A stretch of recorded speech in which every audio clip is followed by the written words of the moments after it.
All right, my name is Carlo Duran. I'm a financial literacy specialist with the 88th Readiness Division, U.S. Army Reserve, and I'm going to talk about crypto today. And you guys aren't going to like it. So, why do people invest in crypto? Well, the one thing I hear constantly is it's going to keep going up and up. I say, okay, based on what? Based on past performance? There are literally disclosures on every single investment that says past performance doesn't equal future returns. You have to say that in commercials. You have to say it every 10 seconds. Okay? So that's dumb. That doesn't make any sense. Second thing is, people say, oh, it's going to become a currency of companies or governments or whatever. Why? Why is it going to become a currency? Who controls it? Well, that's the point. Nobody can control it. Well, that's dumb. Somebody needs to control it. It's called monetary policy. Raise interest rates, lower interest rates, feed money into the system, pull money out of the system. It's how you get out of recessions. It's how you avoid depressions. And also, you have to be able to split the coin. You're not going to walk in to a grocery store and say, I want four apples. Here's my $150,000 one coin. I only have one of it. Here. How? You know what stocks do? Stocks go all the way up to, let's say, 1,200 dollars, and then the company says, okay, let's take it down to 50. Let's do a 20 to 1, split. We'll take it all the way down to 50. Or it's $1, and we don't want to be a dumb penny stock, so we're gonna do a reverse split, and we're gonna, bring it up to $50 a share. Okay, so if you have 50 shares, now you have one share, and that's how they can control the price. Now, how do you control the price of coins? That's the point of the coin, is to not control the price, right? And on top of that, who is buying this and why are they buying it? It doesn't produce anything. We could go in and we could say, okay, Apple is at $200 because they have this many customers on this many plans, they have this much revenue, they have this many assets, they have this many buildings, they have this many employees, and compare that to, let's say, Motorola, and Motorola only has this much revenue, and they only have this much in assets, and they only grow their subscription base this high. That's the basis of the stock. That is why people buy it. They think that's going to keep growing, and I want to be a part of this well-run company, right? Why do people buy cryptocurrency? Just because the other guy bought it? Just because one, two people got rich that you saw on YouTube? I don't know why people are buying it. It's like a scratch off, right? And people are too emotionally invested in crypto for me to even talk to them, right? They just say, "Oh, you don't understand. Oh, it's going to be big. Oh, it's going to be this."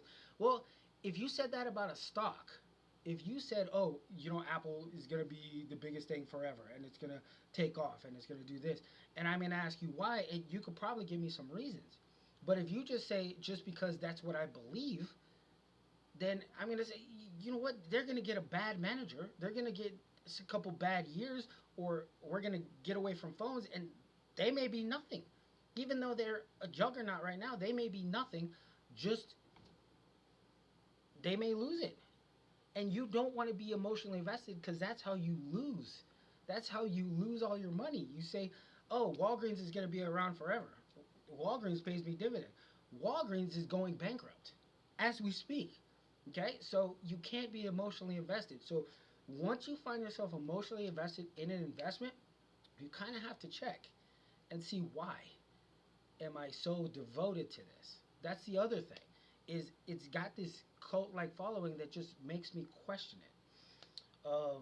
Other things. Doesn't have a buying base, right? Doesn't have. You can't buy it on. You can't buy it in all Schwab. You can't buy it at E Trade. Can't buy it on all these quality brokerages. You have to go to an outside weird little brokerage firm to buy these things. Suspect. Okay. Pensions can't buy it. Mutual funds can't buy it. ETFs can't buy it. Now people say, oh yeah, there's this one ETF or whatever. It's just following the price of coins or this particular coin. It's not actually purchasing the coins.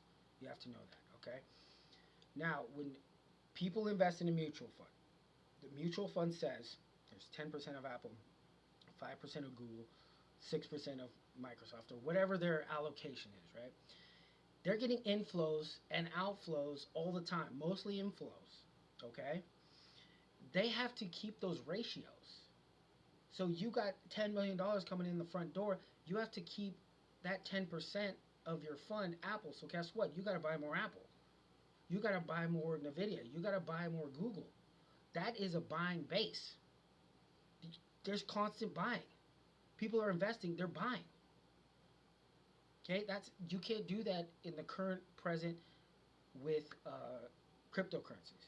There's no professional trillions of dollars in assets, consistently buying these things for the foreseeable future. People have to invest in order to retire. Okay, so until that changes, also you shouldn't be looking at this as a core investment if that doesn't change. That has to change. You have to These have to be integrated into the retirement markets, into the mutual fund markets in order for them to actually go anywhere. Right now, they're basically baseball cards. Oh, you got this one. Oh, I like that one. I'm gonna get that one. And actually, baseball cards track the players. The players rotten. Their card's probably not going to go anywhere. So even that has a better base than some of these coins. Now you could say, oh, there's these meme coins, or DJT has a coin. I'm going to invest in that. Okay, and then what happens? Okay, he's the president now, and what, you're going to just buy it now and get rich, or are you going to sell it at some point? Now, when we retire, you're probably going to start selling your stock. Do you have a plan to sell your cryptocurrency? And for what purpose? If it's going to be so big and it's going to be so crazy and you're going to be able to do all these things with it, why would you ever sell it? These questions have to be answered before you can do a solid investment around it. Okay, this is your hard-earned money we're talking about. Now, I'm not saying never buy it ever. There's some, investments out there that I want to take a chance on, that I think maybe can go somewhere.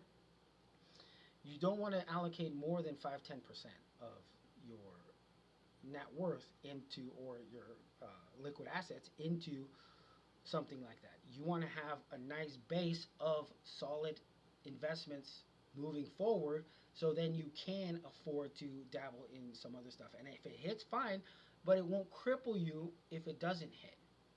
Okay? So I'm here to try and help you retire, try and help you ready to deploy, to keep your families fed while you're gone fighting wars. That's my job. And if the crypto that you bought crashes and you're deployed and your family is struggling, that's also not a very good plan. That's also going to crush you, it's going to crush your family, and that is why I'm here. Okay? So I just gave you a few reasons why you shouldn't do crypto. Um, like I said, maybe a coin hits, and that's good for you, but have a stable financial base so that stuff won't hurt you and your family when it doesn't pay off. Because at some point, one of these is not going to pay off for people. Okay? And that is my 2 cents about Bitcoin. Here's how you book an appointment. And I'm out.